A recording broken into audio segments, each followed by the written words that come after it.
Right, ప్రార్థన చేసుకొని వాక్యాన్ని ధ్యానం చేద్దాం. పరమునందు ఆసీనుడవై ఉన్న మా పరలోకపు తండ్రి, సర్వోన్నతుడా, సర్వశక్తిమంతుడా, సర్వాధికారి, ముల్లోకాలను కలిగించారు. అందులో భూగోళాన్ని నరులకు నివాసయోగ్యంగా మీరు ఏర్పాటు చేశారు. అందును బట్టి మీ స్తోత్రాలు. ఈ భూమి మీద మీరిచ్చిన ఈ బ్రతుకులు, మీరిచ్చిన మీరు మమ్మల్ని పోషిస్తూ మమ్మల్ని కాపాడుతూ ఉన్నారు. అంత మాత్రమే కాక మీ ఏకకుమారుడైన ప్రభువారిని మా కోసం బలిగా అర్పించి ఆయన ద్వారా మాకు పాప క్షమాపణ దయచేసినందుకు వెళ్ళలేని కృతజ్ఞతాస్తుతులు క్రీస్తు ద్వారా చెల్లిస్తూ మీరు మాలో ఉంచిన మీ ఉపకార ఆత్మను బట్టి కూడా మీకు స్తోత్రాలు చెల్లిస్తున్నాం. ఇప్పటి వరకు మిమ్మల్ని స్తుతించి ఆరాధించి మీ నామమును ఘనపరచుటకు మీరు ఇచ్చిన అవకాశాన్ని బట్టి కూడా స్తోత్రాలు చెల్లిస్తూ ఈ కొద్ది సమయంలో కొన్ని మాటలు మేము మీ జ్ఞాన గ్రంథము, మా బ్రతుకు పుస్తకమైన బైబిల్లో నుంచి మేము నేర్చుకోవటకు సిద్ధపడుతూ ఉండగా మీ ఆత్మ సహాయాన్ని బోధిస్తున్న నాకును వింటున్న మీ పిల్లలకును అనుగ్రహించి తద్వారా మీరే మహిమ, ఘనత, ప్రభావాలు ఆరోపించుకోనమని కోరుకుంటూ మా రక్షకుడు నీ ప్రియకుమారుడైన యేసుక్రీస్తు వారి యొక్క పునరుద్ధానము కలిగిన నామములో ప్రార్థించి అడిగి వేడుకొనుచున్నాను పరలోకపు తండ్రి, ఆమేన్. చేరువచ్చిన మీ అందరికీ ప్రభు అయిన క్రీస్తు నామములో నా శుభాలు, వందనాలు. మనం ఒక అంశాన్ని ఆలోచిస్తూ ఉన్నాం. తిమోతికి రాసిన 2వ పత్రిక 3వ అధ్యాయము 5వ వచనం చదువుకొని ముందుకు వెళదాం. తిమోతికి రాసిన 2వ పత్రిక 3వ అధ్యాయము 5వ వచనం. పైకి భక్తి గలవారయ్యుండి దాని శక్తిని ఆశ్రయించని వారై ఉందురు, ఇట్టి వారికి విముఖుడవై ఉండు. ఇట్టివారికి విముఖుడవై అంటే వ్యతిరేకంగా ఉండు, వాళ్ళతో మీరు జోడీ కట్టొద్దు అని. ఇట్టివారికి విముఖుడవై ఉండాలి. పైకి భక్తి గలవారై ఉండి దాని శక్తిని ఆశ్రయించని వారై ఉందురు అన్నాడు. ఇప్పుడు మనమే అలా ఉంటే, మనం భక్తి కలిగి ఉంటే అలాంటి వారికి విముఖుడవై ఉండమన్నాడు. మనమే పైకి భక్తి గలవారమై ఉండి ఆ శక్తిని ఆశ్రయించని వారమైతే మనమేం చేయాలి చెప్పండి? కంచే చేను మేస్తే కాపాడేది ఎవరన్నట్టుగా భక్తి కలిగిన వారే పైకి భక్తి గలవారై ఉండి దాని శక్తిని ఆశ్రయించకపోతే ఇంకా ఎవరు కాపాడుతారు చెప్పండి? ఎవరు కాపాడలేరు, ఎవరు రక్షించలేరు.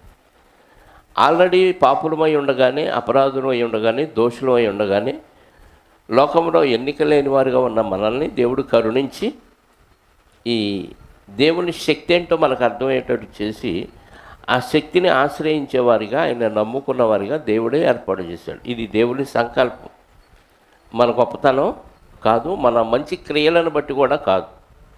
మనం ఏదో మంచోళ్ళైతే దేవుడు ఈ పని ఇచ్చాడు, దేవుడు రక్షించాడు అనుకోవటానికి ఏమాత్రం వీలు లేదు. మనం పాపులమై ఉండగానే దేవుడు కరుణించి మనకి ఈ రక్షణ ఇస్తే దీన్ని ఆశ్రయిస్తూ దేవుని శక్తి అంటూ తెలుసుకుంటూ ముందుకు సాగి రోజు రోజుకు ఎదగాలి తప్ప కేవలం భక్తి పైకి మాత్రమే కనపరుస్తూ భక్తిలోని శక్తిని ఆశ్రయించకపోతే మనం చేసే భక్తి మనల్ని పరలోకానికి చేర్చదు. చాలామంది పైకి భక్తి గలవారై ఉండి శక్తిని ఆశ్రయించని వారుగా చాలామంది కనపడుతున్నారు. మందలుగా పెద్ద పెద్ద మందిరాల్లో అనేక మంది కనపడుతున్నారు. కానీ వీళ్ళందరిలో భక్తి ఉందా లేదా అనేది ఎప్పుడు తెలిసింది అంటే భక్తి బలహీనతల యందు బయటకు వచ్చింది. ఏ బలహీనత యందు? మనం బలహీనులుగా ఉన్నప్పుడు లేదా మనం శోధనలో పడినప్పుడు, మనకి సమస్య వచ్చినప్పుడు అసలైన భక్తి ఏదో బయటకు వచ్చింది. సమస్య లేనంత వరకు భక్తుడా కాదు అనేది పెద్దగా తెలియదు. భక్తి అనేది ఎప్పుడు అర్థమైందంటే, ప్రేమ అయినా భక్తి అయినా ఎప్పుడు అర్థమైందంటే సమస్య వచ్చినప్పుడే భక్తి అర్థమైంది. అందుకే అపోస్తలుడైన పౌలు గారిని ప్రభు ఏమన్నాడు? నాకు అనారోగ్యం ఉంది, నాకు సమస్య ఉందయ్యా, ఆ సమస్య నుంచి నన్ను గట్టెక్కించు, కాపాడు, రక్షించు అని మొరపెట్టాడు దేవుడికి.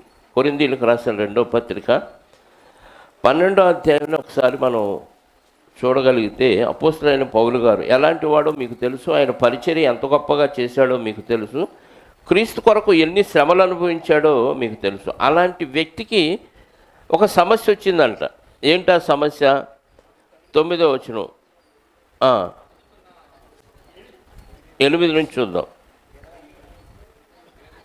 7 నుంచి చదవండి. నాకు కలిగిన ప్రత్యక్షతలు బహు విశేషముగా ఉన్నందున నేను అత్యధికముగా హెచ్చిపోకుండా నిమిత్తము నా శరీరములో ఒక ముళ్ళు, నేను అత్యధికముగా హెచ్చిపోకుండా నిమిత్తము నన్ను నలుగగొట్టుటకు సాతాను యొక్క దూతగా ఉంచబడను. పౌలు గారికి ఎంత కెపాసిటీ ఉందంట?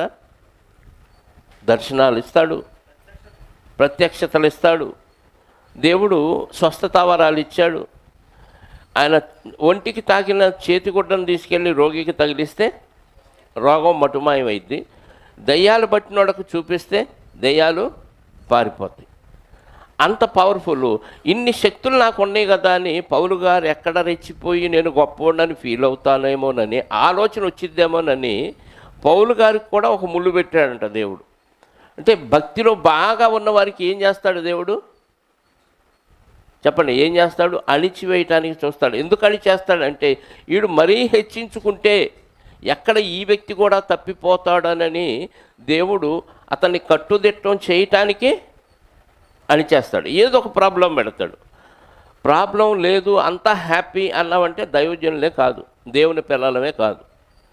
నేను అంతా నీ సొంత తప్పుల వలన నువ్వు తెచ్చుకున్న ఇబ్బందులు దేవుని లెక్కలోకి రావు. నేను ఆర్థికంగా చాలా ఇబ్బందులు పడుతున్నా అంటే నువ్వు ఎక్కువ ధనాన్ని అనవసరమైన వాటికి ఖర్చు చేసి వేస్ట్ చేసుకోవటం వల్ల నువ్వు ఇబ్బందులు పడుతున్నావు, ఆర్థిక ఇబ్బందులు.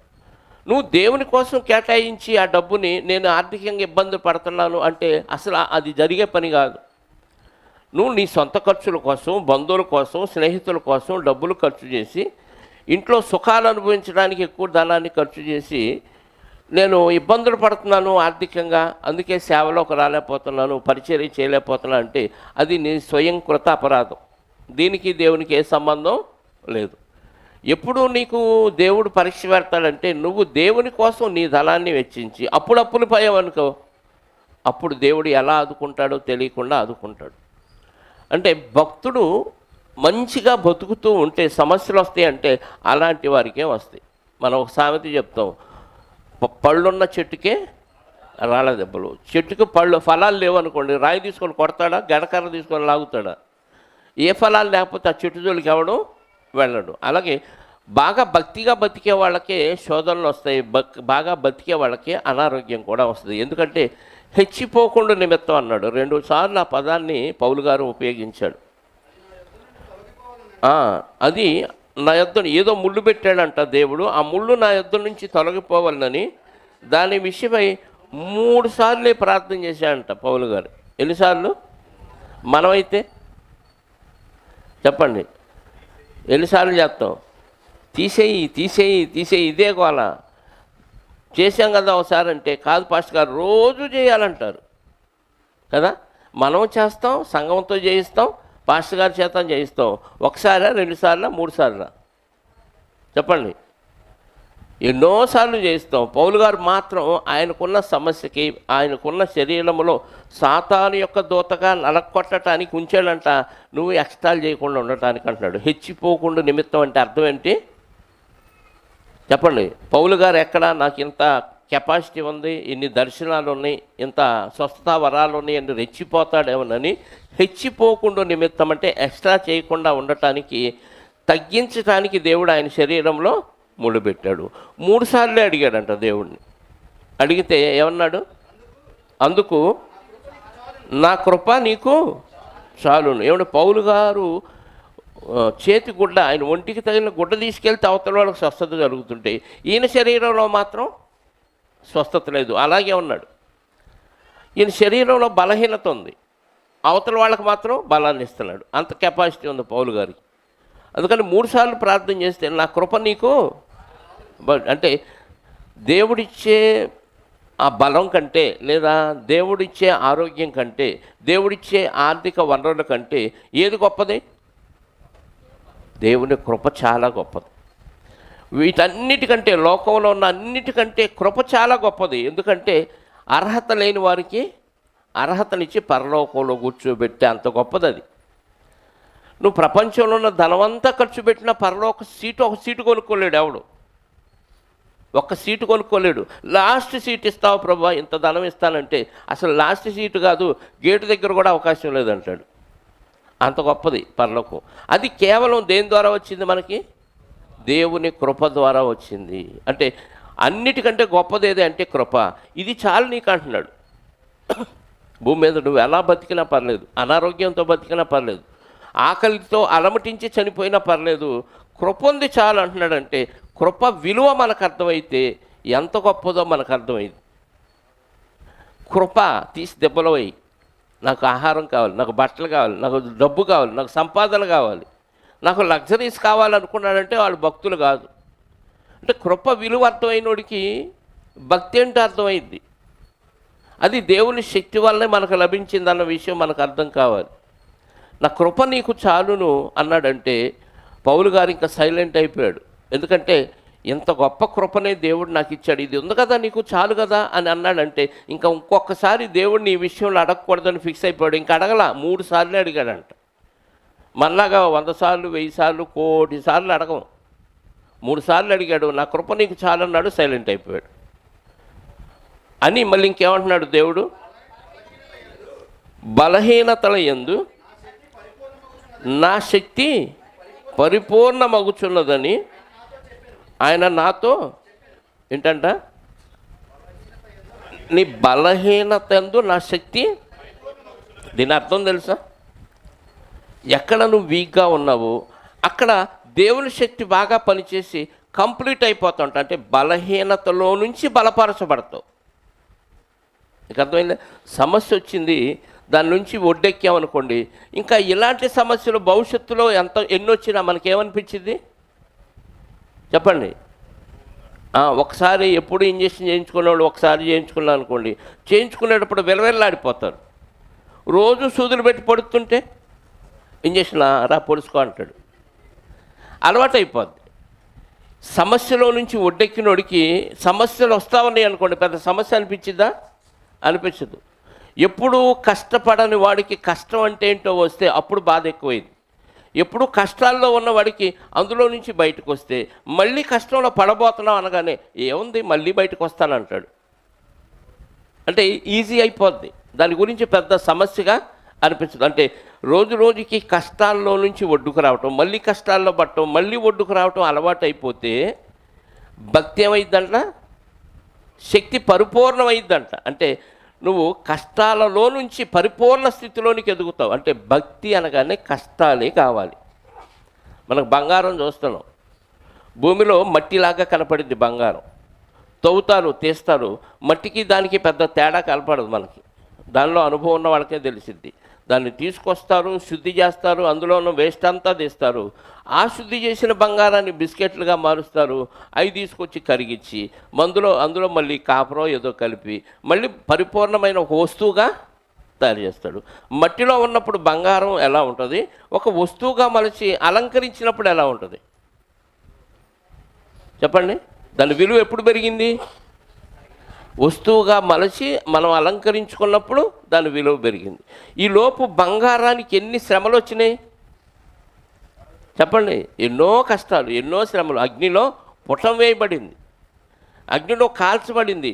దానికి నోరుంటే బంగారానికి ఆర్తనాదాలు చేసింది కదా. భూమిలోంచి తవ్వి తీసి మంటలేసి కరిగిస్తున్నప్పుడు, అందులోంచి వేస్ట్ అంతా తీసేస్తున్నప్పుడు, మనలో నుంచి చెడు తీసేసేటప్పుడు మనకి ఎంత బాధ చెప్పండి? అది తీసేసుకోలేకే కదా ఈ తిప్పలు. భక్తి లేకపోవటం, మనలో ఉన్న చెడుని దూరపరుచుకోవటం మనకు కష్టం అనిపిస్తుంది. బంగారంలోంచి చెడును ఆ తవ్విన వాళ్ళు శుద్ధి చేస్తున్నప్పుడు బంగారానికి నోరుంటే ఎంత పెద్ద కేకలేసిద్ది కదా. ఆ చెడు దూరపరిచి మంచి బంగారంగా తీర్చి దాన్ని వస్తువుగా మలిచినప్పుడు ఇవన్నిట్లో దానికి దెబ్బలు కాలటం, ఆకారాన్ని మలచడానికి అటొక దెబ్బ ఇటొక దెబ్బ. అణిచేస్తూ ఉంటారు, చితగొడతారు, సాగదీస్తూ ఉంటారు. ఎన్ని అవకతవకలు జరుగుతాయో చూడండి. వీటన్నిటిలో దానికి స్వరం ఉంటే ఎన్ని శబ్దాలు చేసిద్ది, ఎన్నిసార్లు ఏడ్చిద్ది, రోదన చేసిద్ది బంగారం. మనం కూడా కష్టాల్లో, ఇబ్బందుల్లో, ఇరుకుల్లో ఉన్నప్పుడు దేవుని శక్తి పరిపూర్ణ. వాళ్ళు ఇరుకుల్లో ఉన్నప్పుడు పడిపోయే వాళ్ళు ఉంటారు ఎక్కువ మంది. ఇరుకుల్లో ఉన్నప్పుడే భక్తిని పెంచుకొని పరిపూర్ణ స్థితిలోనికి వెళ్ళేవాళ్ళు ఉంటారు. నిజమైన దేవుని శక్తిని ఆశ్రయించిన వాళ్ళు సమస్యల్లో నుంచి బయటకు వచ్చి ఇంకా రాటుదేలిపోతారు భక్తిలో. పౌలు గారికి అదే చెప్తున్నాడు, నా బలహీనతల యందు నా శక్తి పరిపూర్ణమగుచున్నది అని నాతో చెప్పాను. కాగా క్రీస్తు శక్తి నా మీద నిలిచియుండు నిమిత్తము,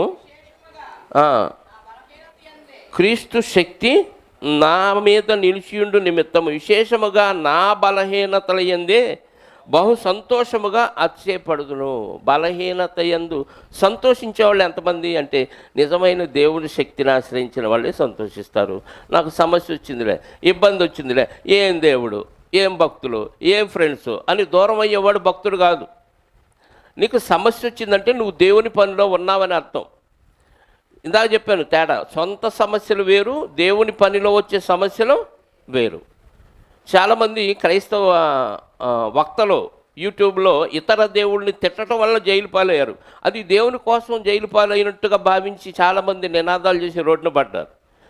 వాళ్ళ నోటి దూల వలన వాళ్ళు జైలు పాలయ్యారే తప్ప ఇతర దేవుళ్ళని దూషించటం ఎందుకు మనకి అవసరమా? నీ దేవుని గొప్పతనం ఏదో, అందులో గొప్పతనం లేకపోతే, ఆయన ఎలాంటి వాడో మంచి విషయాలు లేకపోతే ఇతర దేవుడి మీద పడేడుస్తాం. మన దేవుడు ఎంత గొప్పోడో నీకు అర్థమైనప్పుడు ఈయన దేవుని యొక్క గొప్పతనాన్ని ప్రకటించకుండా అనవసరంగా వాళ్ళని తిట్టి దానివల్ల నువ్వు జైలు పాలయ్యావు. దేవుడి కోసం ఈయన గొప్పతనాన్ని ప్రకటించినందుకు జైలు పాలు చేసి చంపట్లే ఎవరిని. అక్కడక్కడ జరుగుతాయి అలాంటివంతే. అది దేవుని కోసం నేను కష్టాలు పడ్డాను, జైలుకి వెళ్ళానని చెప్పుకుంటే అది అతిశయోక్తి అవుతుంది. నిజంగా దేవుని పరిచర్య చేస్తూ దేవుని యొక్క గొప్పతనాన్ని, ఆయన అద్భుత లక్షణాలని, ఆయన ఆశ్చర్యకార్యాలని, ఆయన అందరికీ ఇచ్చిన ఈ రక్షణను జ్ఞాపకం చేసుకుంటూ ప్రకటిస్తున్నప్పుడు అరెస్ట్ చేసి అన్యాయంగా తీర్పు తెచ్చి జైలు పాలు చేశారా, లేదా చంపేశారా? అప్పుడు హతసాక్షి. అప్పుడు దేవుని యొక్క శక్తి పరిపూర్ణమైంది మనలో. ఆయన బలహీనతలో పౌలు గారికి ఏమవుతుందంట? దేవుని శక్తి, నా శక్తి పరిపూర్ణమవుతున్నది కాక క్రీస్తు శక్తి నా మీద నిలిచియుండు నిమిత్తం. యేసుక్రీస్తు శక్తి నా మీద కమ్ముకోవటానికి, నిలిచియుండు అన్న చోట చూడండి, నిలిచియుండు నిమిత్తం అన్న చోట కప్పు నిమిత్తము అంటే యేసుక్రీస్తు శక్తి పౌలు గారి మీద కప్పబడాలి. ఇంకా యేసుక్రీస్తు శక్తే పౌలు గారి మీద కప్పబడితే ఇంకేంటి ఆయనకి? అలాంటి రోగాలు రావా, బలహీనతలు రావా, సమస్యలు రావా, ఇరుకులు రావా, ఇబ్బందులు రావా, నిందలు రావా, అవమానాలు రావా, హింసలు రావా? అన్నీ వస్తాయి. ఎందుకంటే ప్రభువుకు వచ్చింది. ఆయనకి ఏ వచ్చినాయో నీకు కూడా ఆయన శక్తి కమ్ముకుంటే నీకేమీ రావనుకోకండి, వస్తాయి. అందులో నుంచి కూడా దేవుడు జయాలను ఇస్తాడు. ఫైనల్గా నువ్వు మరణిస్తే పరదేశిస్తాడు. అంటే భక్తిలో ఏముందా అంటే చనిపోయినా, హింసించినా, బాధ పెట్టినా 4 రోజులే కదా, క్షణమే కదా, ఇది అయిపోతే హ్యాపీగా నేను పరదేశం వెళ్ళిపోతాను కదా అనే ఒక ఆలోచన, ముందు చూపు ఉంటుంది భక్తులకి. ఇక్కడ జరిగితే చాలు, ఇక్కడ పొగిడితే చాలు, ఇక్కడ దీవిస్తే చాలు, ఇక్కడ ఆశీర్వదిస్తే చాలు. చాలా సంఘాల్లో ప్రతి వాళ్ళని గురించి ప్రార్థన చేస్తూనే ఉంటారు సంఘ కాపరులు. వాళ్ళు కాలేజీకి వెళ్తున్నారు, వచ్చిపోయేటట్టు చక్కగా కాపాడయ్యా. అడు భక్తుడు కాదు, భక్తిలో బాప్తీసం తీసుకున్నవాడు కాదు. ఆటోలు వేసేవాళ్ళు సంఘానికి వస్తే చాలు భక్తుడిగా లెక్కేసి వాళ్ళ గురించి విపరీతంగా పాపుల గురించి ప్రార్థన చేయమని లేదు. హలో, సేవకుల్ని పాపుల గురించి ప్రార్థన చేయమని లేదు. పాపు వాక్యం విని మారు మనసు పొందితే ప్రార్థన చేయి. పాపులు కాపాడమని ఎక్కడుంది భక్తి బైబిల్లో? ప్రతి ఒక్కరిని ప్రార్థన చేస్తారు, ప్రతి ఒక్కరి గురించి. ఎందుకంటే వాళ్ళ నుంచి వచ్చే కానుకను ఆశిస్తారు కాబట్టి. అర్థమవుతుందా? భక్తులు అనగానే కష్టాలు, శ్రమలు, ఇరుకులు, ఇబ్బందుల్లో ఉండి దేవుని శక్తిని కనపరిచేవాళ్లే భక్తులు. అందుకని క్రీస్తు శక్తి నా మీద నిలిచియుండు నిమిత్తము విశేషముగా బలహీనతలందే బహు సంతోషముగా అతిశయపడుతున్నాడు. బలహీనతలందే సంతోషంగా అతిశయపడుతున్నాడు. సమస్య వచ్చినప్పుడు గర్వించి సంతోషించేవాళ్ళు ఎంతమంది భక్తులండి? అప్పుడే బలహీనతలందే సంతోషించి అతిశయించాలి. దేవుడిని మీద ఆనందంగా సంతోషంగా ఆనందించాలి. నేను ఎప్పుడు బలహీనుడినో అప్పుడు బలవంతుడినో. ఒక పక్క బలహీనంగా కనపడుతుంది ఇక్కడ వాతావరణం, కానీ దేవునిలో బలవంతుడుగా ఫీల్ అవ్వాలి. ఇక్కడ బలంగా ఉన్నామా, దేవుడిలో బలహీనం. ఇక్కడ ఆస్తి విషయంలో కానీ, అనుభవించే విషయాల్లో కానీ సమృద్ధిగా ఉందా, నువ్వు దేవుని విషయాల్లో నువ్వు బలహీనుడివి. ఇక్కడ బలహీనుడుగా ఉన్నావా, అందుకే బాహ్య పురుషుడు కృషించుచున్నను అంతరంగ పురుషుడు దినదినము నూతనం. ఇక్కడ బలహీనుడే బాహ్య పురుషుడు, శరీరం బలహీనపడుతుంది. ఎందుకు, దేవుని కోసం శరీరాన్ని ఉపయోగిస్తున్నాడు కాబట్టి. మన శరీరం బలహీనపడుతుంది, మోకాళ్ళు అరిగిపోతున్నాయి, కాళ్ళు అరిగిపోతున్నాయి, నడువులు అరిగిపోతున్నాయి, తలకాయ నొప్పి వస్తుంది. ఎందుకు వస్తుంది ఇవన్నీ అంటే, లోకములో వాటి గురించి ఆలోచిస్తున్నావు కాబట్టి వస్తుంది. దేవుని గురించి ఆలోచించి ఏమన్నా కాళ్ళు కీళ్ళు అరగొట్టుకున్నావా, దేవుని గురించి ఆలోచించి ఏమన్నా తలనొప్పి తెచ్చుకున్నావా? అంత ఏడది మనకి. దేవుడి గురించి ఏం ఆలోచిస్తాం అసలు? దేవుడు మనకు తెలియంది ఏముంది అన్నట్టుగా నిర్లక్ష్య వైఖరి వహిస్తాం. నువ్వు లోకములో ఉన్న వాటి గురించి, ఈ ఇహలోక సంబంధమైన ఆశల గురించి ఆలోచించడం వల్ల తలనొప్పే. వీటి గురించి తిరిగి తిరిగి కాళ్ళు అరగ తీసుకోవటమే. దేవుని గురించి బాహ్య పురుషుడు కృషించిపోయే విధంగా ఉంటే, ఇక్కడ దానివల్ల నీకు ఆరోగ్య సమస్యలు వచ్చినా, సహోదరుల వల్ల సమస్యలు వచ్చినా, నువ్వు బలవంతుడివి దేవుళ్ళని గుర్తుపెట్టుకోండి. ఎవరిని ఏమనకూడదు. ఎవరు నిందేసినా, అవమానపరిచినా, దూషించినా, ఏం చేసినా ఇతరులకి వాళ్ళ గురించి బ్యాడ్గా చెప్పకూడదు. చెబితే నువ్వు బలహీనుడివి. ప్రభు ఏమన్నా చెప్పాడా? చెప్పండి. యోధా గురించి ప్రభుకి అంతా తెలుసు. పేతురు ఒక కంట కనిపెట్టుండు, జాగ్రత్త, వీడితో ఎందుకైనా మంచిది, నేనున్నా తర్వాత పోయినా నువ్వు మాత్రం వీడి పట్ల ఒక కన్ను వేసించు. ఏం చెప్పలేదు అసలు, ఆ విషయమే ప్రస్తావించలేదంటే ఎంత ప్రేమించాడో చూడండి యోధా గారిని యేసుక్రీస్తు వారు. అంటే అంత ప్రేమ. ప్రభువును పోలి మనం కూడా నడుచుకోవాలి కదా. బలహీనతలు వస్తాయి ఎదుటి వాళ్ళ గురించి. సాతానుగాడు ఎవడొకడిని వాడుకుంటాడు, వాడు బలహీనపడతారు, వాడు దానివల్ల ఏదేదో పేల్తారు లేదా వాక్యంలో పడిపోతారు. అలాంటి వారి గురించి జాలిపడాలి, ప్రార్థన చేయాలి. ప్రభువా వాళ్ళకి మారు మనసును దయచే వాళ్ళు వచ్చేటట్టుగా సహాయం చేయమని మనం ప్రార్థన చేయాలి. అంతే తప్ప వాళ్ళు బలహీనపడ్డారు కాబట్టి వేస్ట్, తీసేయి, అవతలే, ఇంకా పనికిరారు అని దేవునికి దూరం చేయకూడదు, వాళ్ళను తీసేసినట్టుగా మాట్లాడకూడదు. పౌలు గారికి అది అర్థమైపోయింది. అర్థమయ్యే ఆయన గురించి ఆయన చెప్పుకున్నాడు. అంటే ఇది ఆయనకు ఒక్కడికైనా అందరికీ వర్తించిద్దా అంటే, బలహీనతలో ఉన్న ప్రతి భక్తుడికి వర్తించే మాట. నా బలహీనతలందే ఆయన శక్తి పరిపూర్ణమవుతున్నది.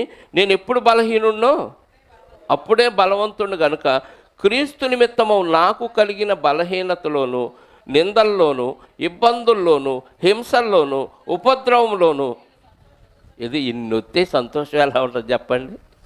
చిన్న సమస్య వస్తేనే కుమిలిపోయి దేవునికి దూరం అవుతున్నారండి. వీళ్ళు ఎట్ట భక్తులు అవుతారు చెప్పండి. ఆయనకి ఏమొచ్చినాయి? ఎవరి నిమిత్తం? క్రీస్తు నిమిత్తం. ఏమొస్తున్నాయి? బలహీనత వస్తుంది, నిందలు వస్తున్నాయి, ఇబ్బందులు వస్తున్నాయి, హింసల దాకా మన స్టేజ్ ఎదగలేదు. నిందలంటే వస్తున్నాయి, హింసల దాకా ఎప్పుడు వస్తున్నాయి? ఎవడు హింసించాడు? చిన్న సూది పెట్టి కూడా కూర్చోలే. ఆయన కొరడాలతో కొట్టారు, రాళ్లతో కొట్టారు, ఎవడు ఉమ్మేశారు. సముద్రంలో ప్రయాణంలో ఓడ పగిలి భయంకరమైన చలిలో ఆ సముద్రపు నీటిలో అలా చెక్కల మీద తేలుకుంటూ వెళ్ళిపోయారు. ఎన్నో ఇబ్బందులు ఆయనకి, సొంత సహోదరుల వలన అవమానాలు, కపట సహోదరుల వలన, ఇలా రకరకాలు జరిగినాయి. అన్నిట్లో ఏం చేశాడంట? ఆడు వలన నాకు ఇట్టయింది కాబట్టి ఆడిని అలా చేయండి ఇలా చేయండి అనలేదు. అన్నిట్లో, హింసల్లో, ఇరుకుల్లో, ఇబ్బందుల్లో, ఉపద్రవాల్లోనూ నేను సంతోషిస్తున్నాను. ఎందుకంటే టెంపరీ, ఇవన్నీ ఎంతకాలం ఉంటాయి, 4 రోజులు పోతే చనిపోతాను, దేహాన్ని విడిచిపెడతాను. హ్యాపీగా దేవదూతలు వచ్చి నన్ను పరదేశికి తీసుకెళ్తారు. మహాభక్తులు అక్కడ ఉన్నారు, అబ్రహాము, ఇస్సాకు, యాకోబు, హేబేలు, వీళ్ళంతా అక్కడ ఉన్నారు. వీళ్ళతో సదాకాలం ఆనందించే మహాభాగ్యం ఉందని అటే ఉంది చూపు. భూమి మీద ఈ కనపడుతున్న తాత్కాలిక హింసలు, ఇరుకులు, ఇబ్బందుల మీద అసలు దృష్టే లేదు. ఇవి చూస్తున్నాడు, అవి చూస్తున్నాడు ఎక్కువగా. ఇవి కనపడుతున్నాయి కానీ వీటిని పక్కకు నెడుతున్నాడు, పైకి మాత్రం చూస్తూనే ఉన్నాడు. మహాలోకం, పరలోకం, దేవుడు, దేవదూతలు, మహాభక్తులు, వీళ్ళందరూ నిత్యము ఆనందించే సన్నివేశాలే కనపడుతున్నాయి అని. అందుకని ఈ తాత్కాలికంగా వచ్చేయి మనకి హింసలు అనిపించట్లే ఆయనకు. అందుకే సంతోషం ఎలా వచ్చింది? ఇరుకుల్లో అవతలోడు హింసిస్తుంటే సంతోషించడం ఎలా సాధ్యమైంటే ప్రభువునందు ఉంటే దేవుని శక్తి నీకు అర్థమైతే ఆటోమేటిక్గా నీకు సంతోషం పొంగిపోలేదు. నిందొచ్చిందంటే అమ్మయ్య నేను దేవుళ్ళలోంచి లేనేమో అనుకున్నాను, ఉన్నానన్నమాట, అందుకే నేను తప్పు చేయకపోయినా నా మీద నిందలు వచ్చినాయి, నేను దూషించకపోయినా దూషించానని అపవాదులు వచ్చినాయని మనం సంతోషిస్తూ ఉండాలి. ఇవన్నీ ఎప్పుడు అర్థమవుతాయంటే అసలు ఆ మహాశక్తిమంతుడు గురించి అర్థమైతే మనకు అర్థమైంది. అబ్రహాం గారికి దేవుడు ఎలా పరిచయం చేసుకున్నాడో తెలుసా? అబ్రహాం గారికి కానీ, ఇస్సాక్ గారికి కానీ, యాకోబు గారికి కానీ ఎలా పరిచయం చేసుకున్నాడో చూడండి ఒకసారి. ఆదికాండం ఆయన వాళ్ళ గురించి పరిచయం చేసుకున్న సందర్భాన్ని ఒకసారి చూస్తే 17వ అధ్యాయం 1వ వచనం. ఆదికాండం. అబ్రహాము 99 ఏండ్ల వాడైనప్పుడు యెహోవా అతనికి ప్రత్యక్షమై ఏమని పరిచయం చేసుకున్నాడండి? సర్వశక్తి గల దేవుడని నేను అన్నాడు.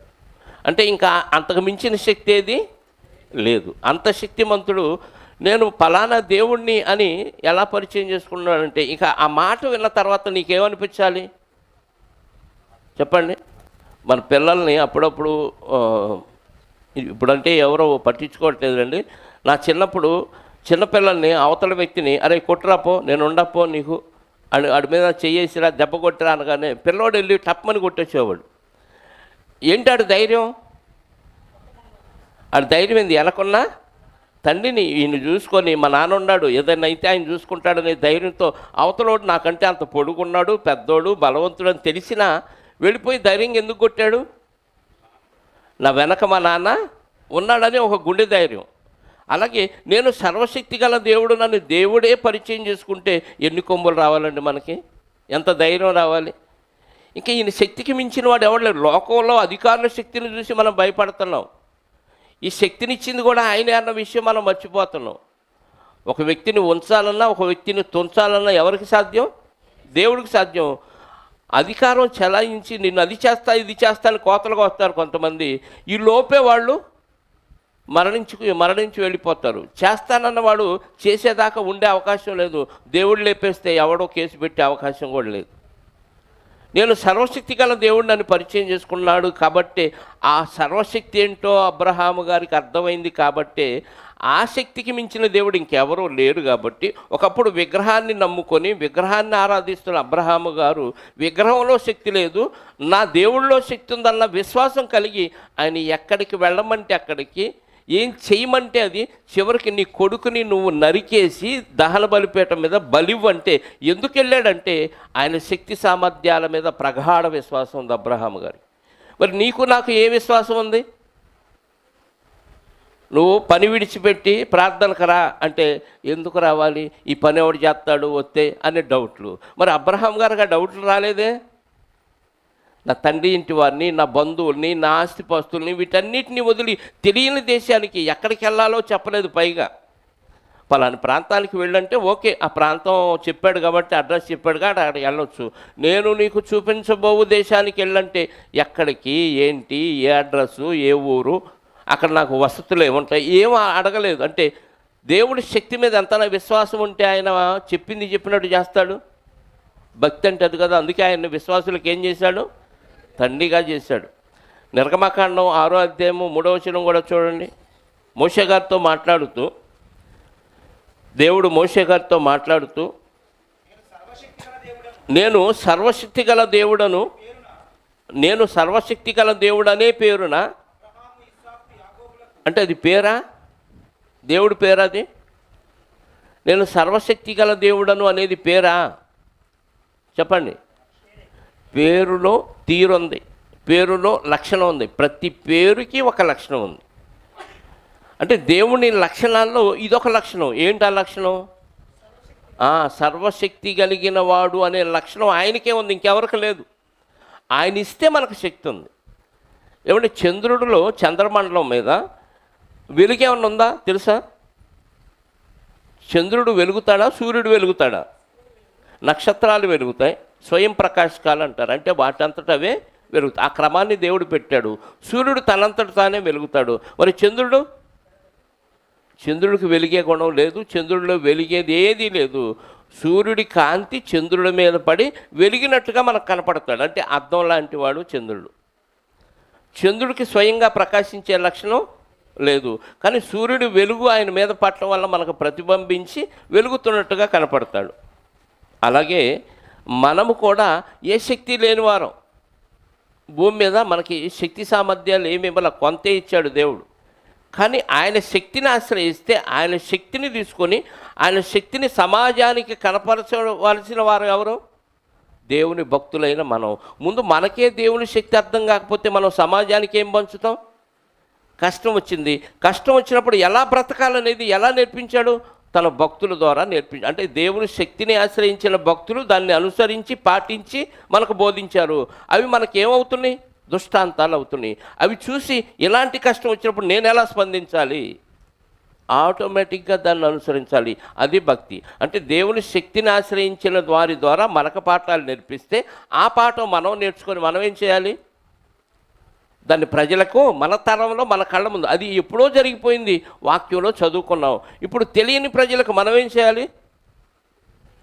ఆ శక్తిని ప్రతిబింబింపజేయాలి. అంటే మనం పాటిస్తే వాళ్ళకి అర్థమైంది, ఏంటి ఈయన ఇన్ని సమస్యలు వచ్చినా సంతోషంగా ఎలా ఉండగలుగుతున్నాడు, ఇన్ని బాధలు వచ్చినా ఎలా సంతోషంగా ఆనందంగా గడపగలుగుతున్నాడు, దేవుడు ఎంత అన్యాయం చేసినా ఎంత దేవుడిని విడిచిపెట్టకుండా ఎందుకు ఈయన అనుసరిస్తున్నాడు అని వాళ్ళు అనుకోవాలి. అనుకోని ఆగలేనోడు అడుగుతాడు. అడిగినప్పుడు హేతు అడుగు ప్రతివానికి అప్పుడు వాక్యం చెప్పే అవకాశం దేవుడు మనకిస్తాడు. నువ్వు ప్రవర్తిస్తే కదా అవతలవాడు నిన్ను క్వశ్చన్ అడిగేది. ఏంటమ్మా నీకు ఈ సమస్య వచ్చింది, ఈ సమస్య ఉన్నప్పుడు ఏంటి నువ్వు కుంగిపోవట్లేదు, ఎందుకు బాధపడలేదు? అందరూ ఈ సమస్యకి కుమిలిపోతారు కదా, నువ్వెందుకు కుమిలిపోవట్లేదని వాళ్ళు అడగాలి. నిన్ను అడగాలంటే నువ్వు ఎలా ఉండాలి? కుమిలిపోకుండా సంతోషంగా ఉండాలి. అప్పుడే కదా అడుగుతారు. పేతురు గారి పత్రికలు అంటాడు కదా, హేతు అడుగు ప్రతివానికి. హేతు వాళ్ళు అడగాలంటే మనం ఆ సందర్భానికి తగ్గట్టుగా మనం స్పందించకూడదు. కష్టం వచ్చింది, నష్టం వచ్చింది, అవతలడు కొడతాడు, హింసిస్తాడు, ధైర్యంగా నిలబడి సంతోషంగా ఉంటే ఏంట్రా వీడికి మెంటలన్నా అనుకోవాలి, లేకపోతే ఏంటి ధైర్యం అన్నా అనుకోవాలి. అలా అనుకోవట్లేదంటే మనం అలా స్పందించలేదు. అందరూ ఎలా స్పందిస్తారో మనం కూడా అలాగే స్పందిస్తున్నాం అన్నమాట. పౌలు గారికి అది అర్థమైపోయి దేవుని శక్తి పరిపూర్ణం అవ్వాలి. అయినా అడిగాడు, ట్రై చేశాడు, 3 సార్లు అడిగాడు తీసేయ అంటే, వద్దు నీ బలహీనతలోనే నా శక్తి పరిపూర్ణం. నువ్వు బలహీనంగా ఉన్నప్పుడే పరిపూర్ణ స్థితిలో నీకు ఎదుగుతావు. బలంగా ఉన్నప్పుడు ఎదగవు. మనమేమనుకుంటాం? బలంగా ఉన్నప్పుడు ఎదుగుతావు అనుకుంటాం. రెండిటికి ఆపోజిట్ దేవుడు చెప్పింది. అర్థమైందా? తోటి వారికి ఎలాంటి పరిస్థితులు ఆయన కనపరుచుకున్నాడంట. ఇది చదవండి, నిర్గమకాండం 6వ అధ్యాయం 3వ వచనంలో, నేను సర్వశక్తి గల దేవుడనను పేరున అబ్రహాము, ఇస్సాకు, యాకోబులకు ప్రత్యక్షమైతిని కానీ యెహోవాను నా నామమున నేను వారికి పరిచయం కాలేదు. అంతకుముందు వాళ్ళకి ఏమని చెప్పాడంట? నువ్వెవరవయ్యా అని అడిగితే ఏం చెప్పాడు? అంటే వాళ్ళు అంత విశ్వాసం కలిగి ఉండటానికి, దేవుడు మాటలను తూచా తప్పకుండా పాటించటానికి ఏమర్థమైంది? వాళ్ళకి ఏమర్థమైంది? దేవుని శక్తి ఏంటో అర్థమైంది. ఇంతకు మించిన శక్తిమంతుడు ఇక లేవు. ఆయనే మన పక్షంగా ఉంటే ఇంకా మనకు సమస్య ఏంటి అనుకున్నారు? సమస్య తాత్కాలికంగా కనపడినా ఈ సమస్య నుంచి పరిష్కరించగలిగిన సామర్థ్యం ఎవరికి ఉంది? ఇంట్లో బియ్యం అయిపోయింది, భార్య విలవిల్లాడిపోతుంది అనుకో, భర్త మీద ఏమి లేనట్టు చెప్పాలి. భర్త మీద ఏమి లేనట్టు, నమ్మకం లేదు. ఏమైపోయినా పర్లేదు, నేను వండే లోపు మా ఆయన తీసుకొస్తాడు. ఆ ధైర్యం ఉండడాలంటే భర్త ఏం చేయాలి చెప్పండి? భర్త ఏం చేయాలి? భార్యకి లోటు లేకుండా భర్త మీద భార్యకి నమ్మకం కలిగేటట్టుగా ప్రవర్తించాలి. ఆయన వస్తాడో రాడు, ఏ దారిలో ఉన్నాడు, ఎవరితో బాతాకాని వేసుకున్నాడు, ఏ వాటర్లో తింటున్నాడు, ఆయన కడుపు నింపుకుంటాడు, మా పరిస్థితి ఏంటి అనే ఆలోచన రాకూడదు. వచ్చిందంటే భార్యని నమ్మించలేకపోయాడు, భర్త శక్తి సామర్థ్యాలు ఏంటో భార్యకి చూపించలేకపోయాడు. అలాగే దేవుని శక్తి సామర్థ్యాలు అర్థమైపోతే ఇంకా దేవుడు నాకు ఏ లోటు చేయడు, అన్నీ ఆయనే చూసుకుంటాడు, ఆయనకు తెలియకుండా నాకు ఏ లోటు జరగదు. తాత్కాలికంగా కష్టం రావచ్చు, ఇరుకు రావచ్చు, ఇబ్బంది రావచ్చు, వీటిల్లో నుంచి కూడా తప్పించగలిగిన శక్తి సామర్థ్యాలు నా దేవుడికి ఉన్నాయనే ప్రగాఢ విశ్వాసం ఉన్నవాడే నిజమైన భక్తుడు.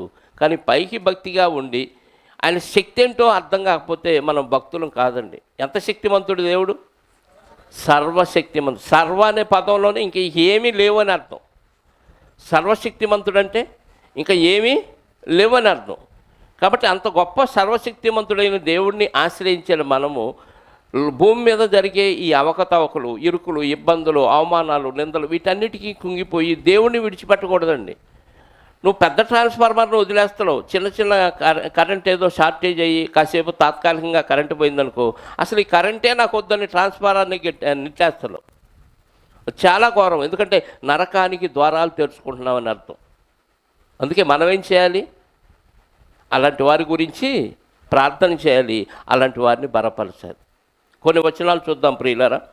పౌలు గారు ఎలా ప్రార్థన చేశాడో ఎఫెసీ పత్రిక 3వ అధ్యాయం 15వ వచనం నుండి. ఎఫెసీ పత్రిక 3వ అధ్యాయం 15 నుంచి 20 వరకు చదువుదాం. మీ అంతరంగ పురుషుని యందు శక్తి కలిగి, జాగ్రత్తగా వినండి, అంతరంగ పురుషుని యందు శక్తి అనగా ఆత్మలో శక్తి కలిగి ఉండాలి. ఆత్మలో శక్తి కలిగి ఉండాలంటే ఆత్మను శక్తితో నింపేది ఎవరు చెప్పండి? పరిశుద్ధాత్మ. పరిశుద్ధాత్మ శక్తిమంతుడేనా? పైనుండి మీరు శక్తి పొందు వరకు యెరూషలేములోనే నిలిచి ఉండండి అంటే పరిశుద్ధాత్మ దేవుని శక్తిని తీసుకొని వీళ్ళల్లో నింపుతాడనమాట. అపోస్తలుల్లో పైనుండి శక్తి పొందే వరకు అంటే మనం ఒకవేళ బలహీనపడినా, లోపల ఆత్మ బలహీనపడినా మనల్ని మళ్ళీ శక్తిమంతులుగా చేసే సామర్థ్యం ఎవరికి ఉందంటే మనలో ఉన్న పరిశుద్ధాత్మకు ఉంది. అందుకే ఏమంటున్నాడు? మీ అంతరంగ పురుషుని అందు శక్తి కలిగి ఆయన ఆత్మ వలన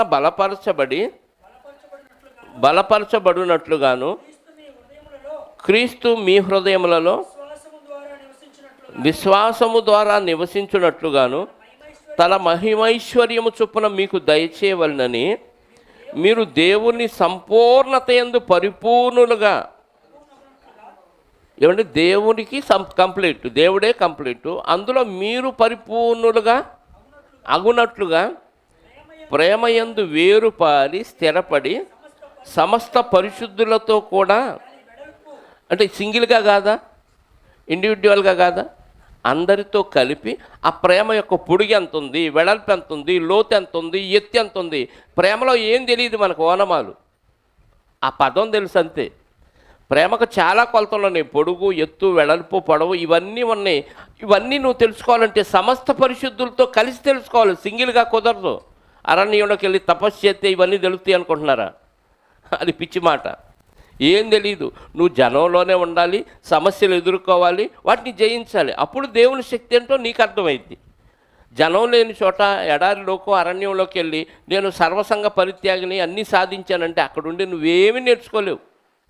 నేర్పించేవాడు ఎవరున్నారు అక్కడ? నీకు పరిస్థితుల అనుభవంతో నీకు పాఠాలు నేర్పుతూ ఉన్నప్పుడు ఆ పాఠాలు వాక్యానికి అనుగుణంగా నేర్చుకుంటే పరిపూర్ణ స్థితిలోనికి ఎదుగుతావు.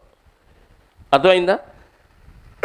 ప్రేమలో దాని పొడవు, వెడల్పు, లోతు, ఎత్తు ఎంతో గ్రహించుకొనుటకు జ్ఞానమునకు మించిన క్రీస్తు ప్రేమను, అంటే జ్ఞానం కంటే ఏది గొప్పది?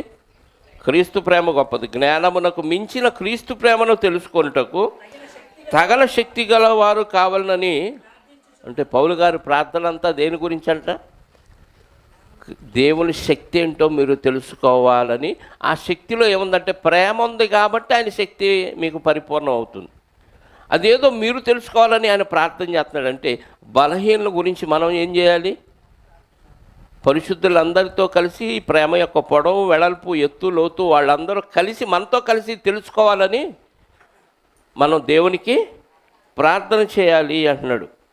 మనలో కార్యసాధకమైన తన శక్తి చొప్పున మనము అడుగు వాటి అన్నిటికంటేను ఊహించు వాటి అన్నిటికంటేను అత్యధికముగా చేయ శక్తి గల దేవునికి క్రీస్తు యేసు మూలముగా సంఘములలో తరతరములు సదాకాలము మహిమ కలుగునుగాక. నువ్వు ఊహించిన దానికంటే, నువ్వు అడుగాటి కంటే ఎక్కువగా అత్యధికముగా చేయగల శక్తి గల దేవుడు. అంటే నువ్వు అడిగే చాలా చిన్నవి కానీ మించినవి చేయగలిగిన శక్తి సామర్థ్యాలు ఆయనకు ఉన్నాయి. ఆయనకి యేసుక్రీస్తు ద్వారా యుగయుగాల్లో సంఘములో తరతరములు సదాకాలము మహిమ కలుగునుగాక. ఈ ప్రార్థన చేస్తున్నాడు పౌలు గారు. మనం చాలా చిన్నవి అడుగుతాం, అసలు అది అడగాల వద్దా కూడా మనకు తెలియదు. దేవుని శక్తి ఏంటి, మనం అడిగేది ఏంటి? చాలా చిన్నవి కదా మనం అడిగేది. ప్రభా మోకాలు నొప్పి తగ్గించాయా? చాలా సిల్లీ క్వశ్చన్ ఇది.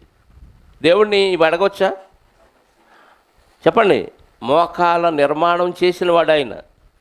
అవయవాలన్నిటినీ మట్టితో చేసి ఇదిగో ఇంత అద్భుతమైన ఆకారాన్ని నిర్మించిన వాడిని చిన్న నొప్పి తగ్గించాయి అని అడుక్కోవటం ఎంత నీచంగా ఉంటుంది చెప్పండి. ఏమిటో కలెక్టర్ గారి దగ్గరికి వెళ్ళి లోన్కి అప్లై చేసుకోండి, మీరు కలెక్టర్ పాస్ చేస్తాడన్నారు అనుకోండి, ఏం అప్లై చేస్తారు కలెక్టర్ దగ్గరికి వెళ్ళి? ఆయన రేంజ్ని బట్టి కదండి, కనీసం 1,00,000 పైనే అప్లై చేయాలి. నాకు ఒక ఎరైజర్ కొనివ్వండి సార్, లోన్లో పెట్టండి అన్నాం అనుకోండి, పెన్సిల్లో ఎరైజర్ ఎట్లా ఉంటుంది? ఎరైజర్ కోసం ఇక్కడ దాకా వచ్చావా?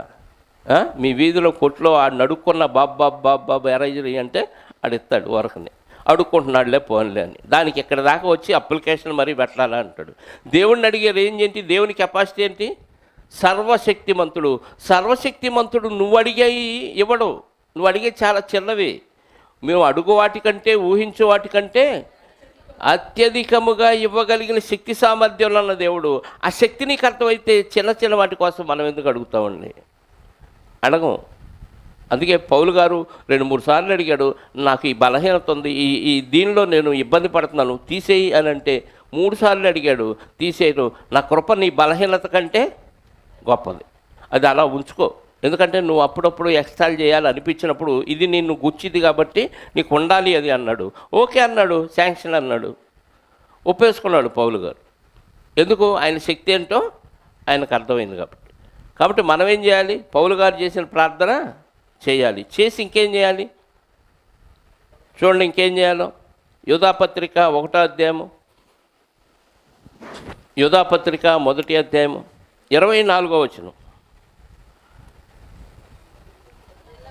తొట్టెళ్లకుండా మిమ్మల్ని కాపాడుటకును తన మహిమ ఎదుట ఆనందముతో మిమ్మల్ని నిర్దోషులుగా నిలువబెట్టుటకును శక్తిగల మన రక్షకుడైన అద్వితీయ దేవునికి మన ప్రభు అయిన యేసుక్రీస్తు ద్వారా మహిమయు మహత్యమును ఆధిపత్యమును అధికారమును యుగములకు పూర్వమును ఇప్పుడును సర్వయుగములకు కలుగునుగాక ఆమేన్ అంటున్నాడు. అంటే తొట్టిల్లకుండా మనల్ని కాపాడటానికి, తన మహిమ ఎదుట ఆనందంతో మనల్ని నిలవబెట్టడానికి శక్తి ఎవరికి ఉంది? దేవునికే ఉంది. కాబట్టి ఆయనకి మహిమ వచ్చే విధంగా మనం గాక అంటే కలగదు. ఈ యుగాల్లో, రాబో యుగాలు అంటే ముందు ఈ యుగంలో ఆయనకు మహిమ వచ్చే విధంగా మనం ప్రవర్తించాలంటే ఆయన శక్తి ఏంటో మనకు అర్థం అవ్వాలి. ఆయన శక్తికి తగ్గట్టుగా మనం ప్రవర్తించాలి.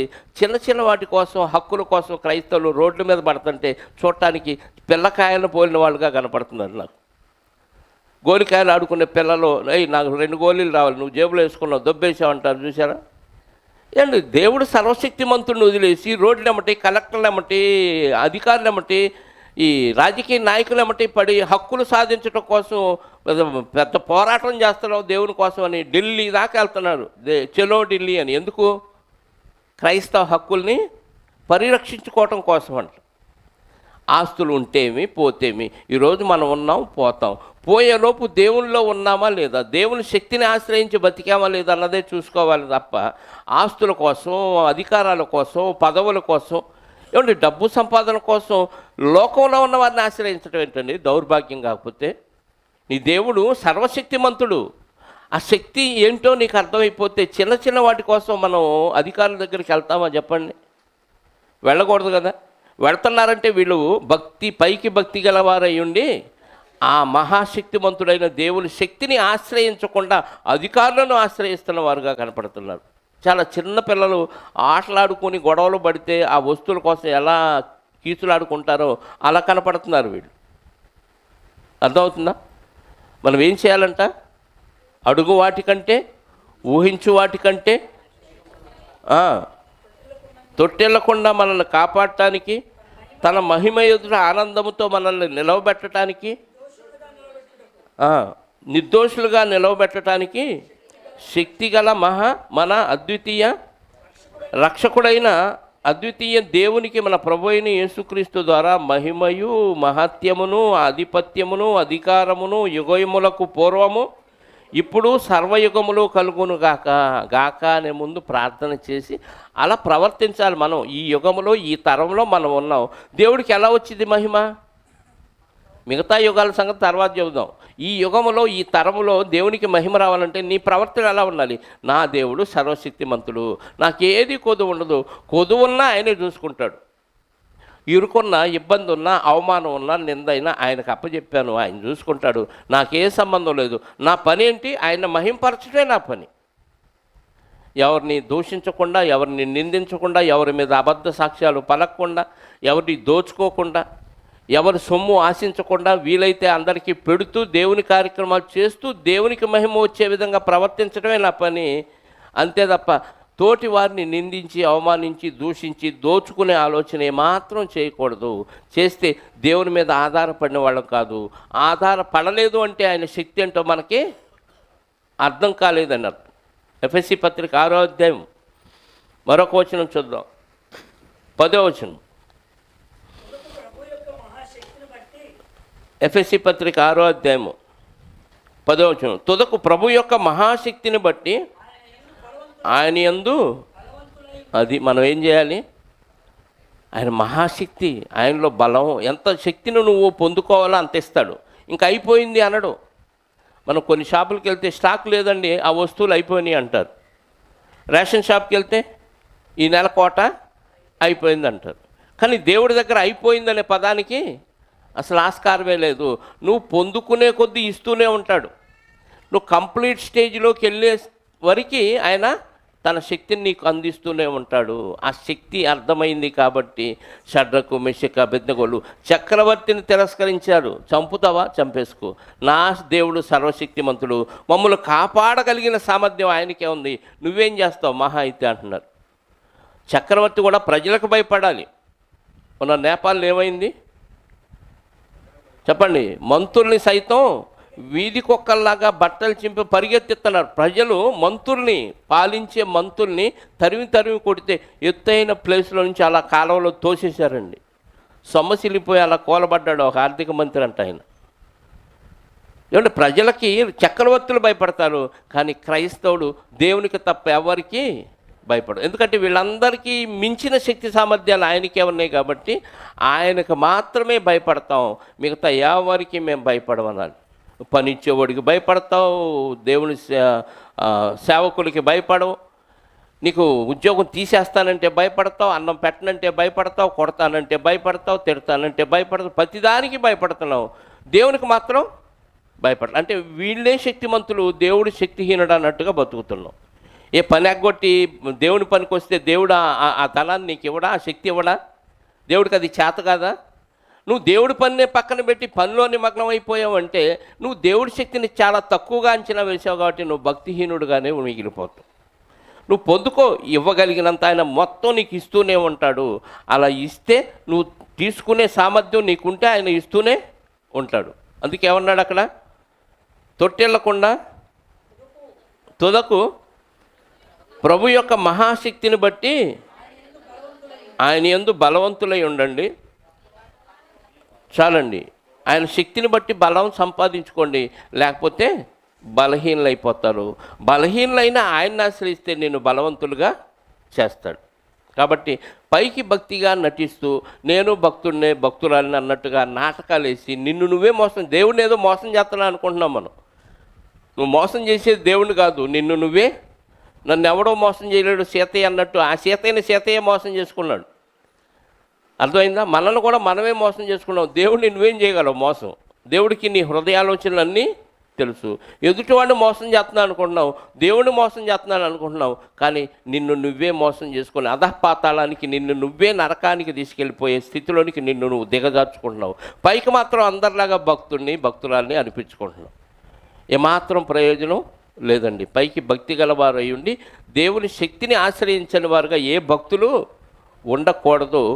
ఉంటే భక్తిగా ఉండు, లేకపోతే భక్తిని విడిచిపెట్టి లోకంలో ఆనందించు. అందుకే చల్లగానైనా వెచ్చగానైనా ఏదో ఒక దానిలో ఉండు, నుడివెచ్చగా మాత్రం ఉండకూడదు. అంటే పైకి భక్తి గలవారై ఉండి శక్తిని ఆశ్రయించిన వారు నుడివెచ్చగా ఉన్నవారు అన్నమాట. గోరువెచ్చగా ఉంటావా, చల్లగా ఉంటావా, వెచ్చగా ఉంటావా? నిర్ణయాన్ని మీకే విడిచిపెడుతూ ఈ మాటలు ముగిస్తున్నాను. ప్రార్థన చేసుకుందాం. క్రీస్తు యేసునందు మమ్ములను అత్యధికంగా ప్రేమించిన మా ఆత్మల కన్న తండ్రి, మహోన్నతుడా, మహాఘనుడా, సర్వశక్తిమంతుడా, మీ మహోన్నతమైన నామాన్ని బట్టి, సర్వశక్తి కలిగిన నామాన్ని బట్టి స్తోత్రాలు. నిజంగా తండ్రి, ప్రకృతిలో ఉన్నవన్నీ మీ శక్తితోనే తిరుగుతున్నాయి. ఈ భూమి కంటే ఎన్నో లక్షల రెట్లు పెద్దవైన ఎన్నో గోళాలు మీ శక్తితోనే తిరుగుతున్నాయి. ప్రకృతిలో మాకు వర్షం వస్తుందంటే మీ శక్తి వలన, ప్రకృతిలో మాకు వనరులు సమకూరుతున్నాయి అంటే మీ శక్తి వలననే, ఉరువులు మెరుపులు వడగండ్లు వస్తున్నాయి అంటే మీ శక్తి వలననే. ఒక చిన్న పిడుక్కే ఎంతోమంది రాలిపోతున్నారయ్యా. ఎన్నో వరదలు వచ్చి అనేక మందిని నదుల్లోకి, సముద్రంలోకి తనలో పాటు దొర్లించుకొని వెళ్ళిపోతున్నాయి. ప్రకృతిని అంతా మీరు తిప్పుతూ మీ శక్తి ఏంటో మాకు కనపరుస్తున్నప్పటికీ, బైబిల్ చదివి, వాక్యాన్ని విని, వాక్యానుసారమైన బాప్తిసం తీసుకొని కూడా మీ శక్తి సామర్థ్యాలను మరిచిన మీ పిల్లల్ని క్షమించండి. భక్తిలో ఎంత శక్తి ఉందో వారు అర్థం చేసుకొని ఆ శక్తిని ఆశ్రయించేవారుగా ఉండి మీకు మహిమ తెచ్చే విధంగా వారి ప్రవర్తన మార్చుకోవటానికి సహాయాన్ని దయచేయండి. ఒకవేళ మేము కేవలం నామకార్థ భక్తులుగా కనపడితే ఈ క్షణం నుంచే ఆ విధానాన్ని మార్చుకొని మమ్మల్ని మేము మోసం చేసుకోకుండా శక్తి కలిగిన వాక్యాన్ని అంగీకరించి సాత్వికంతో ఆ వాక్యం ద్వారా పరలోకానికి చేరగలిగే మార్గాన్ని మేము సరళం చేసుకుంటూ, ప్రేమలో వేరుపారుతూ, పొడవు, వెడల్పు, ఎత్తు, లోతు ఎంతో పరిశుద్ధులందరితో కలిసి దాన్ని కనుగొనే ప్రయత్నంలో ముందుకు సాగటానికి మీ సహాయాన్ని కోరుకుంటున్నాం. ఇదిగోనైనా మరి రేపటి దినాన జరగబోయే బాప్తిస కార్యక్రమాన్ని మీ చేతులకు అప్పగించుకుంటూ మీ నామానికి మహిమకరంగా జరిగించండి. సౌజన్యాన్ని జ్ఞాపకం చేసుకొని మరి తన పాపాల నుంచి విడుదల కలిగించి రేపటి దినాన జీవగ్రంథంలో తన పేరు వ్రాయించుకోవటానికి తను నిర్ణయించుకున్నది కనుక ఆ కార్యక్రమం చక్కగా సజావుగా జరిగించమని కోరుకుంటూ, వచ్చిన బిడ్డలందరినీ సురక్షితంగా వారి కుటుంబాలకు చేర్చండి. ఎలాంటి పిడుగుపాటుకు వారు బలి కాకుండా వారు తీసుకున్న నిర్ణయాన్ని బట్టి పరిపూర్ణ స్థితిలోనికి వారు ఎదగటానికి వారిని కాచి కాపాడి భద్రపరచమని కోరుకుంటూ, వచ్చిన బిడ్డలందరినీ జ్ఞాపకం చేసుకోండి. వారి వారి శరీర సంబంధమైన, ఆత్మ సంబంధమైన ప్రతి అవసరాన్ని తీర్చండి. వారి ఆత్మ బలపరచబడినట్లుగా వారు ఆత్మను ఆశ్రయించి పరిశుద్ధాత్మతో శక్తిని పొందుకొని మరింతగా క్రీస్తులో పరిపూర్ణ స్థితిలోనికి ఎదగటానికి కృప చూపి సహాయాన్ని దయచేయమని, మా బలహీనతలేందే మమ్మల్ని బలపరుస్తారని విశ్వసిస్తూ అలా బలపడటానికి మీ సహాయాన్ని కోరుకుంటూ, మా రక్షకుడు నీ ప్రియకుమారుడైన యేసుక్రీస్తు వారి పరిశుద్ధ నామములో ప్రార్థించి అడిగి వేడుకొనుచున్నాను పరలోకపు తండ్రి, ఆమేన్. మనందరి కన్న తండ్రి అయిన దేవుని ప్రేమ, ఆయన ప్రియకుమారుడైన యేసుక్రీస్తు వారి కృప, పరిశుద్ధాత్మ యొక్క అన్యోన్య సహవాసము ఇప్పుడు ఎల్లప్పుడూ సకల పరిశుద్ధులకు సదాకాలము తోడయుండి నడిపించునుగాక. ఆమేన్. అందరికీ వందనాలు.